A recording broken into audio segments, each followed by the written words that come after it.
Alors on va changer un petit peu, puis alors là on va retourner au chemin de fer. On va retourner aux premières machines. Alors ça c'est une des premières puisqu'elle elle succède à la machine de Trevithick qui avait été faite en 1802. Ça c'est la machine de George Stephenson qui a été faite en 1825. La machine est munie quand même de 2 cylindres. Les bielles sont, les roues sont jumelées avec une bielle de liaison. Mais on voit que les pièces, on voit que dans le mouvement, les pièces sont quand même fragiles. Hein. C'est pas encore la panacée des machines modernes, enfin semi-modernes, de 1850 par exemple. Alors cette machine a été destinée à la ligne de Stockton à Darlington, et c'est la première fois qu'on a transporté à la fois des marchandises et des voyageurs. Cette machine a eu des misères. Dans la première semaine, il y a une roue qui s'est brisée. Quelques temps plus tard, la chaudière a explosé, mais il n'y a pas eu de victimes. On peut dire que c'est une machine que je tiens beaucoup parce qu'elle était difficile à construire. On voit que toute la visserie est carrée encore, donc il a fallu réaliser toute la visserie. Tous les écrous et les boulons sont carrés. Les chapes de bielle sont à coin, hein, réelles. Il n'y a pas d'astuce de construction.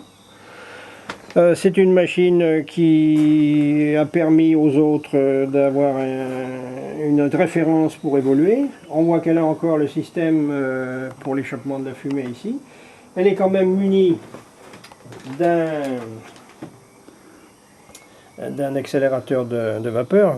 Ça s'appelle comment ça déjà? Je ne me rappelle plus. Enfin bref. Et on voit déjà que l'échappement de la machine vient dans le tuyau pour accélérer le tirage sur la grille. C'est-à-dire qu'on va faire un appel d'air ici. Oui, cette pièce s'appelle le souffleur. Voilà. On va envoyer de la vapeur ici quand la machine, c'est-à-dire que si la machine fonctionne, roule, l'échappement va assurer cette dépression. Si la machine est arrêtée dans une gare, on ouvre le souffleur qui va envoyer de la vapeur dans la cheminée et qui va accélérer le tirage et appeler de l'oxygène sur la grille.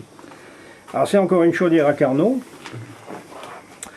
Elle a une pompe alimentaire quand même, et on voit que l'eau qui descend du réservoir ici, par ces 2 tuyaux, va aller à la pompe alimentaire, qui va envoyer l'eau dans la chaudière. Voilà la pompe alimentaire de ce côté.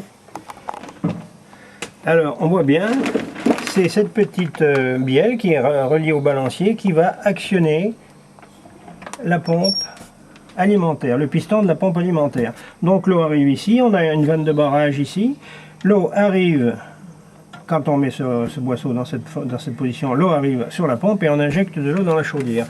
Et on peut déjà faire une lecture ici avec soit les 3 robinets de niveau, ou alors un tube de niveau en verre, qui a été les robinets de niveau.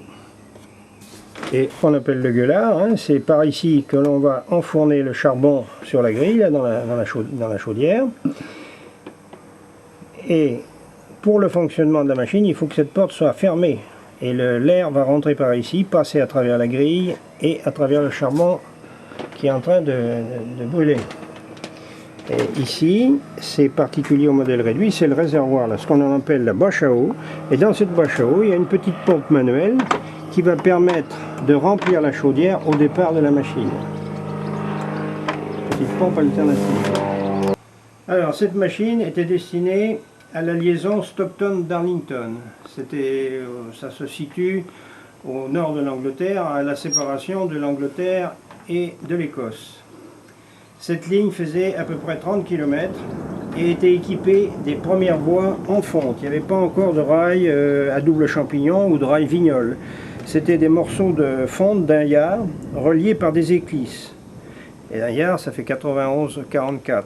91 cm, ça ne fait pas tout à fait 1 mètre. Et on peut voir que sur ces 30 km, il y avait quand même quelques morceaux de fonte à mettre. Hein.